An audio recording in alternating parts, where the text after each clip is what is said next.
Muy buenas noches, señores y señores. Bienvenidos al desarrollo de la presente clase. Un gusto podernos volver a encontrar debido a que los horarios de corte han cambiado. Tenemos esta oportunidad de volver a interactuar con cada uno de ustedes. Igual espero que obviamente los compañeros que se han unido a la clase son los compañeros que tienen fluido eléctrico en esta ocasión y obviamente podemos compartir esta clase durante el desarrollo de esta hora. Bienvenidos al desarrollo de la clase de ciencias sociales. Como es de costumbre, ustedes ya saben todo el proceso académico, cómo se está llevando. Y en este caso, en esta última unidad de tarea, ustedes obviamente no tienen asignada tarea, solo tienen dos tareas asignadas por unidad, así que por favor sigan cumpliendo de forma efectiva todas las actividades que se les activa en plataforma. Ustedes tienen que estar revisando constantemente para que ustedes puedan cumplir de forma efectiva y oportuna cada una de las actividades que se les va habilitando. Bienvenidos, señores y señores, al desarrollo de la presente clase. Iniciamos en breves instantes. Muy buenas noches, licenciado. Wilson, ¿cómo está? Buenas noches, bienvenido. Buenas noches, licenciado. ¿Cómo está, Diomedes? Buenas noches, un gusto saludarle. Bienvenido al desarrollo de la presente clase. Buenas noches, Gracias, licenciado. gracias. ¿Cómo está, Edison? Bienvenido, un gusto saludarle. Iniciamos el desarrollo de las actividades y vamos directamente al material de apoyo que nosotros tenemos o que ustedes también tienen habilitados en su aula virtual para iniciar este proceso educativo correspondientes a esta semana de actividades.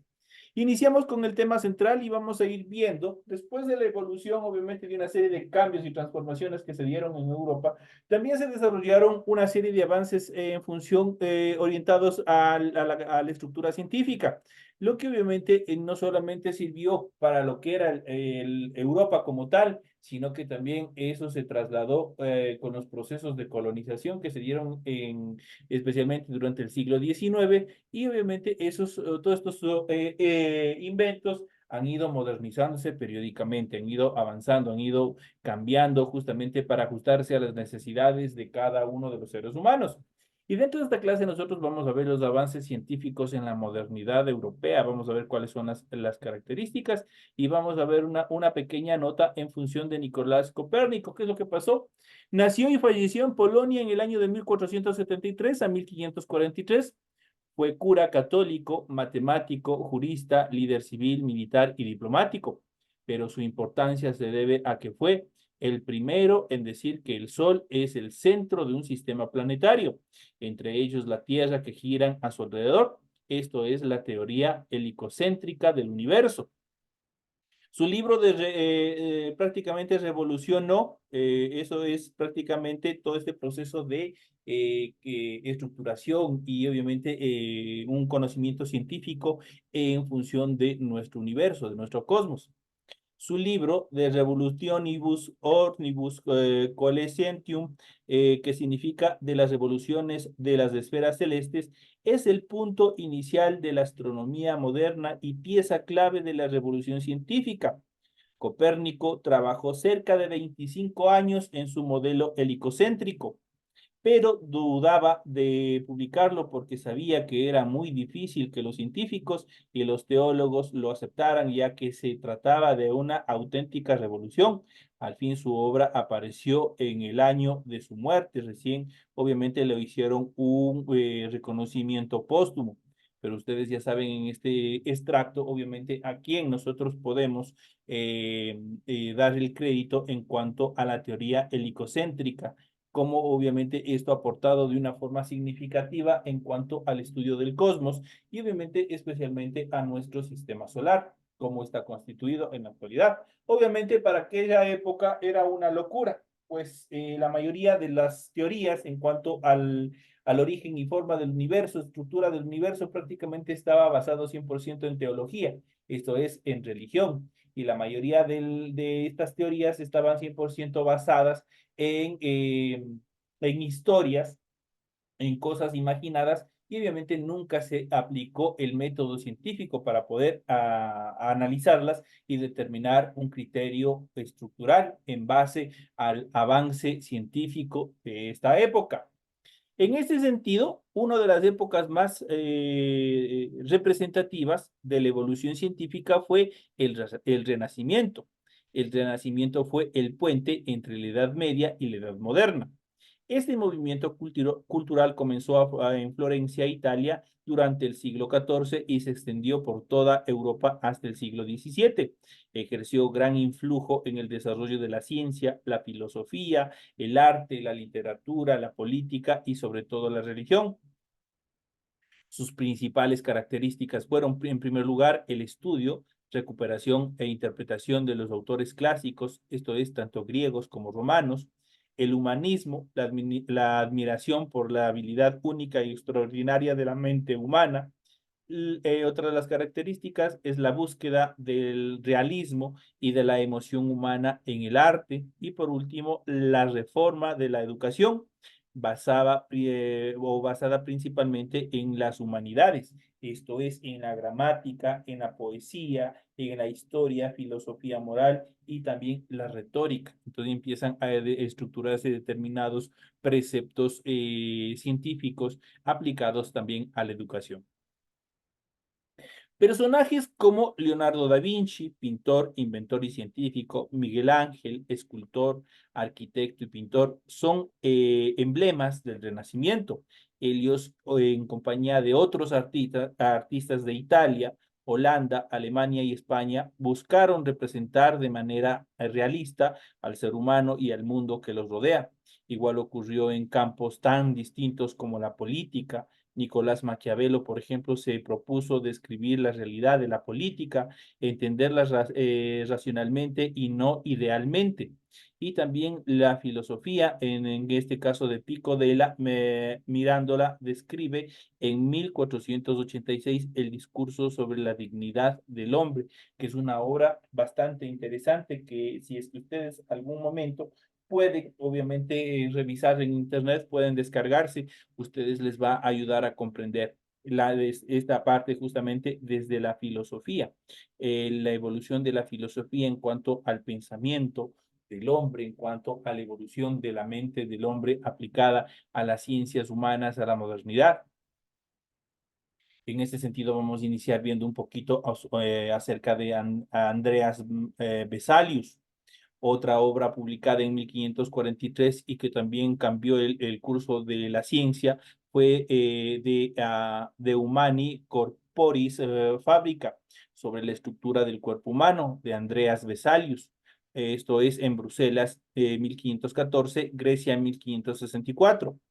Es el primer tratado moderno de anatomía humana y se destaca por su claridad, rigor expositivo, ilustraciones y por estar basado en la experiencia directa en la disección de cuerpos humanos. ¿Cómo lo lograron esto? Obviamente es una idea también parte negra de este proceso. Su contenido desafiaba la autoridad hasta entonces indiscutida de Galeno, un tratadista de la antigüedad griega. ¿Cómo lograron hacer descubrir con claridad determinados preceptos aplicados a la anatomía humana? Prácticamente, ¿qué es lo que hacían ellos? Y obviamente, esta es una etapa oscura dentro de este proceso de evolución de la medicina y sobre todo de la anatomía humana.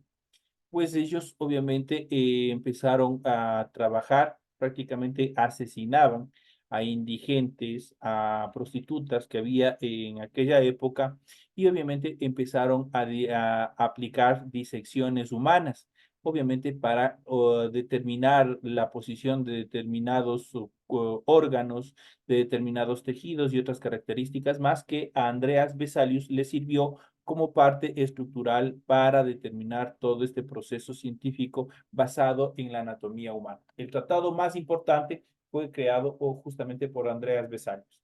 Si tomamos en cuenta que el sacrificio humano pues fue bastante preponderante, pues gracias a todos esas personas que se sacrificaron, obviamente en la actualidad tenemos mucho más clara la idea de cómo está constituido el cuerpo humano. En cuanto a los principios del método científico, el método científico es la base principal para la determinación de nuevos conceptos y preceptos justamente aplicados a la ciencia. En cada una de las diferentes disciplinas, siempre hay un proceso de conceptualización. Y ese proceso de conceptualización se lo aplicó justamente o se obtuvo gracias a la aplicación del método científico. Galileo introdujo las bases del método científico basado en la investigación. El método se consolidó con los aportes de Bacon, empirismo, y Descartes, el racionalismo. Francis Bacon, inglés 1561-1626, propuso no basarse en la deducción desde principios generales, sino en el método inductivo. Para ello había que prescindir de toda noción preconcebida del mundo. Eso quiere decir, hasta ese entonces, todo concepto que se había obtenido debía desecharse. ¿Por qué razón? Porque obviamente eran conocimientos errados. El estudio del hombre y su entorno debía hacerse mediante observaciones detalladas y también controladas. Los científicos debían ser, ante todo, escépticos. Eso quiere decir que no crean todo lo que escuchan. Validar cada conclusión particular a la que se ligase y evitar generalizaciones, que han de ser muy cautelosos, obviamente, el momento de determinar un nuevo precepto científico. No se debían aceptar explicaciones que no se pudieran probar por la observación y la experiencia sensible. El francés René Descartes, en el año 1596-1650, considerado el pionero de la filosofía moderna, propuso que para conocer y reflexionar debe seguirse un método cuya primera regla es no admitir nunca algo como verdadero. Por lo tanto, especialmente en los preceptos hasta aquí, los conceptos, las conceptualizaciones de todo proceso de investigación. No existen verdades absolutas, existen verdades relativas. Todo está sujeto a investigación, está sujeto a cambios y por ende los conceptos siempre van a variar.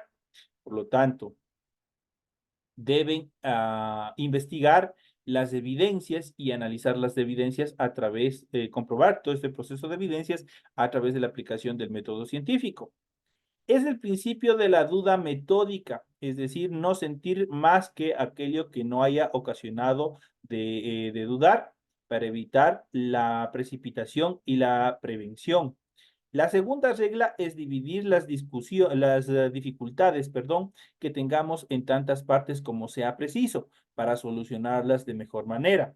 Y la tercera, obviamente, establecer un orden y solucionar las cuestiones más simples e ir avanzando hasta resolver los problemas más complejos. Eso quiere decir ir desde lo más simple hacia lo más complejo, hacia lo más difícil.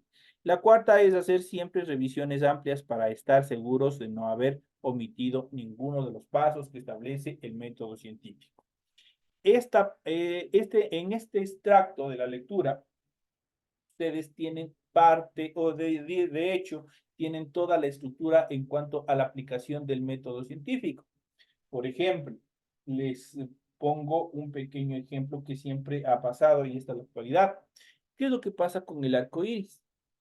¿Alguien se ha preguntado cómo se forma el arco iris? Es verdad que solamente es un arco, ¿qué es lo que ha pasado? En la época antes de la aplicación o de la aparición, dicho de otra manera, del método científico, existían ideas desde el punto de vista teológicas, existía ideas mitológicas en cuanto al origen del arco iris. Llegó y se aplicó el método científico, se tuvo que desechar todas las conceptualizaciones anteriores y obviamente se tuvo que desarrollar primero a través de la observación. ¿Qué observamos en el arco iris? Observamos colores. ¿Y por qué observamos esos colores? Tenemos que ir investigando, tenemos que ir analizando. En ese precepto, en ese concepto, obviamente los científicos, una vez observado el fenómeno, ¿qué es lo que tienen que hacer? Tienen que analizar. y obviamente empieza todo este proceso del análisis. La luz blanca, la luz que proviene del sol es blanca. ¿Qué es lo que pasa? ¿Dónde se descompone? ¿Dónde ustedes han visto un arco iris? ¿Quién me puede contestar? ¿En qué momento aparece un arco iris? Cristian. Cuando llueve y hace sol. Exacto, cuando llueve y hace sol. ¿Por qué ser ese fenómeno? Porque las gotas de agua, que obviamente están pulverizadas, están cayendo en forma de lluvia, prácticamente actúan como un prisma. Ustedes han visto un cristal como un diamante. Ese es un prisma. ¿Qué es lo que pasa con la luz blanca proveniente del sol? Chocan directamente con cada una de estas gotas que son un prisma y se desvían de su dirección original, y de acuerdo a ese nivel de desviación y la velocidad que tenga la luz, obviamente se descompone en los diferentes colores que nosotros podemos observar. Estos llegaron, obviamente, gracias a experimentaciones, porque el método científico se basa también en procesos de experimentación. Nosotros podemos identificar y nosotros podemos crear un arco iris artificial. Si tenemos un prisma de cristal, un pedazo de cristal en forma de diamante, y nosotros con una linterna le introducimos luz blanca de alguna linterna, de alguna fuente de luz, ustedes van a poder observar cómo se descompone en los diferentes colores que nosotros normalmente podemos ver en el arco iris. Entonces, una vez que determinaron eso, ya saben que el arco iris es producido justamente por ingresar directamente con los prismas, en este caso con el agua, y obviamente desviar la velocidad y la dirección en cuanto a la luz blanca proveniente del sol, y de esa manera se descompone y obviamente podemos observar los diferentes colores. Ahora, el arco iris no es como siempre nosotros nos hemos creado o nos hemos hecho la imaginación, o desde el punto donde nosotros estamos ubicados, nosotros vemos un arco, ¿no es cierto? El arco iris prácticamente es una circunferencia, no tiene principio y no tiene fin. Entonces es totalmente redondo, es otra de las características fundamentales del arco iris. Lamentablemente nosotros, por la posición que nosotros ocupamos, solo vemos una parte, una sección de lo que es esta esfera, y por eso el nombre del arco iris. Entonces, al no tener principio y al no tener fin, se desvanece, por ejemplo, esta idea, por ejemplo, de que al final del arco iris existe un duende, esta idea mitológica. No es verdad, pues, porque el arco iris es redondo. Y tienen otros conceptos también descabellados que en la humanidad fue aplicándoles antes del descubrimiento y la aplicación del método científico. Y como nosotros podemos analizar, y de hecho el método científico ha analizado una serie de fenómenos, especialmente fenómenos que se dan en la naturaleza, como los rayos, las descargas eléctricas, las tormentas, los huracanes y otros fenómenos que se dan, erupciones volcánicas y otras determinaciones en cuanto a la observación. Se aplica al estudio, al análisis mediante la aplicación del método científico.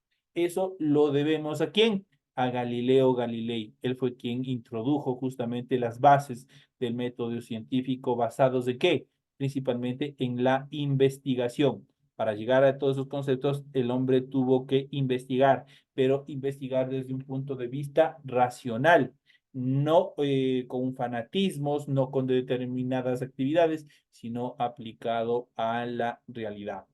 En cuanto a la revolución científica, se conoce así el periodo en el que se desarrollaron en Europa inventos y descubrimientos por quienes encaran el conocimiento a partir del racionalismo y también del empirismo, y rechazan las doctrinas que habían prevalecido antes de la antigua Grecia y a lo largo de la Edad Media.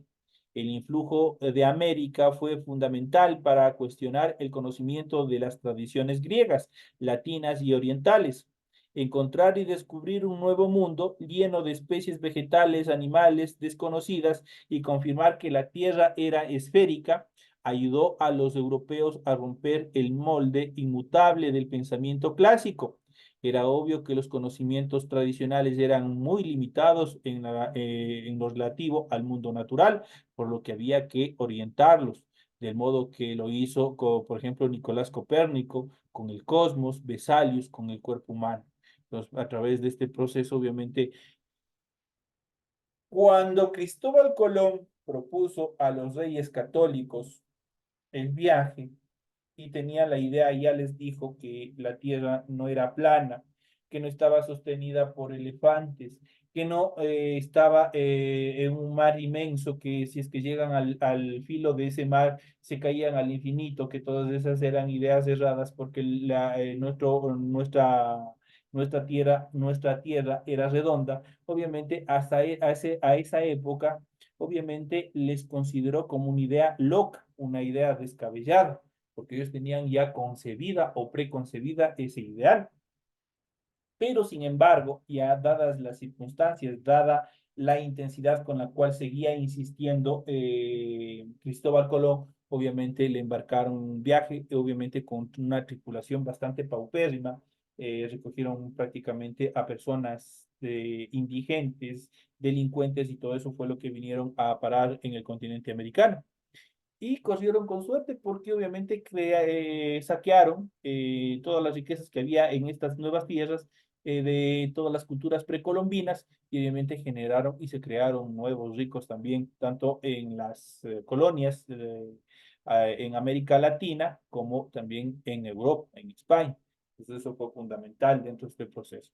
Esto obviamente apoyó la idea y también derrumbó todas las ideas científicas que tenía en cuanto a la forma de la Tierra. Entonces empezaron nuevos criterios, empezaron nuevas estructuras de conocimiento en cuanto a la forma de nuestro planeta. Entonces nuestro planeta ya de hasta ese entonces obviamente ya empezaron a determinar que sí, efectivamente nuestra Tierra era esférica. En cuanto a Galileo Galilei, en el año de 1564 a 1642, fue astrónomo, filósofo, matemático y físico, uno de los padres de la revolución científica, tras publicar estudios de geometría, mecánica, matemática, inventar una bomba de agua, el primer termómetro y descubrir la ley del movimiento uniforme acelerado, aplicado obviamente esto es lo que es la física, se enteró de que en Holanda se habían inventado un lente que permitía ver objetos, obviamente a gran distancia.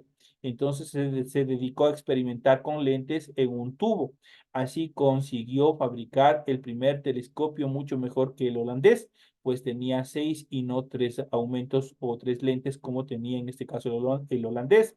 Los objetos no se veían cabeza abajo y distorsionados, sino claros y en su posición correcta. Galileo Galilei fabricó 60 telescopios de diferentes calidades y aumentos, además de las aplicaciones marítimas y bélicas del telescopio, permitía ver a lo lejos a los barcos o ejércitos que se aproximaban, por lo que Venecia le nombró profesor de por vida con un buen salario. Galileo con el escudriño del cielo y así fue el primer ser humano en observar que la luna tiene valles y montañas, que Venus tiene satélites, que la Vía Láctea no es una nube, sino que está compuesta por millones de estrellas, que Saturno tiene un cuerpo alrededor. 50 años después, Huygens, astrónomo holandés, precisó que se trataban de anillos y que el Sol tiene manchas.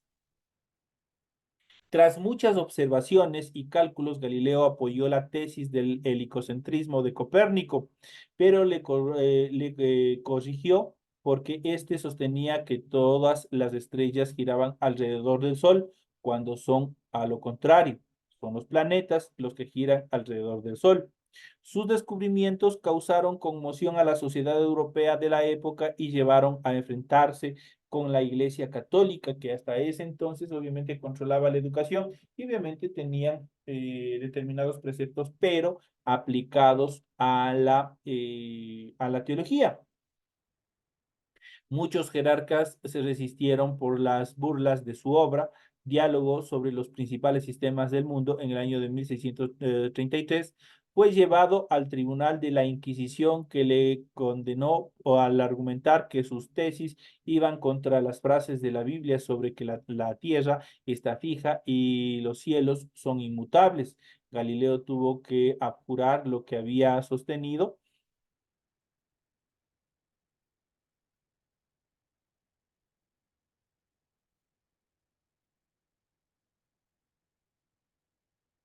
En este sentido, como les había estado indicando, dice, Galileo tuvo que apurar lo que había sostenido, eso quiere decir desechar y pasar sus últimos años recluido en su casa. Sin embargo, siguió investigando y escribiendo libros que no pudieron publicarse en Italia, pero sí en otros países. Este científico es un clásico ejemplo de la imposición de la autoridad sobre la libertad de pensamiento, ya desde aquella época, justamente basado en este tema de la religión católica.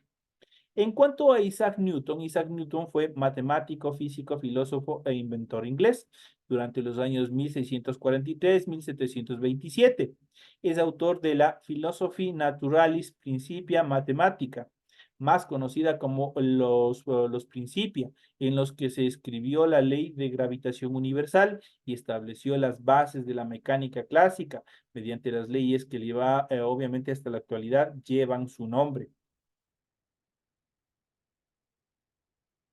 Esas leyes se opusieron a la idea aristotélica de que hay cuerpos livianos que se levantan por su naturaleza.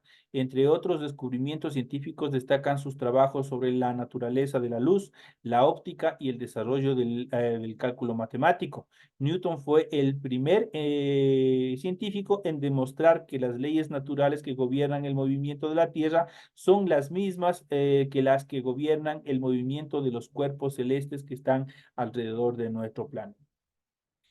Estos son los avances científicos más importantes que nosotros hemos podido observar. Hemos visto aquí algunos de los científicos más preponderantes, hemos visto en qué consiste el método científico y obviamente cuáles son las actividades más preponderantes en cuanto a los avances científicos de la modernidad europea. Y que no solo se quedó este tipo de conocimientos en Europa, sino que trascendieron a, obviamente, sus fronteras, y esto permitió, obviamente, que en la actualidad, obviamente, dependiendo de las circunstancias, se han ido evolucionando, han ido cambiando, han ido mejorando todos estos conceptos y nos sirven a nosotros también como base científica para el desarrollo de nuevos conocimientos en la actualidad. Son los temas más importantes que nosotros hemos podido observar, tienen toda la información pertinente. Por favor, sigan revisando sus plataformas, los deberes que ustedes tienen activados, por favor cumplir dentro de los plazos establecidos a fin de que no tengan ninguna dificultad. Recuerden que al final de todo de este mes, yo ya les estaré calificando estas nuevas tareas, así que por favor, ustedes ya saben, hasta el día 30, hasta el sábado 30, ustedes tienen oportunidad de entregar las dos tareas que ustedes tienen habilitadas para esta unidad. Señores y señores, de esta manera llegamos a la parte final del desarrollo de la presente clase correspondientes a ciencias sociales. No me despido de ustedes y más bien les invito a seguir en el proceso académico. Nos vemos en la siguiente hora correspondientes a la materia de inglés.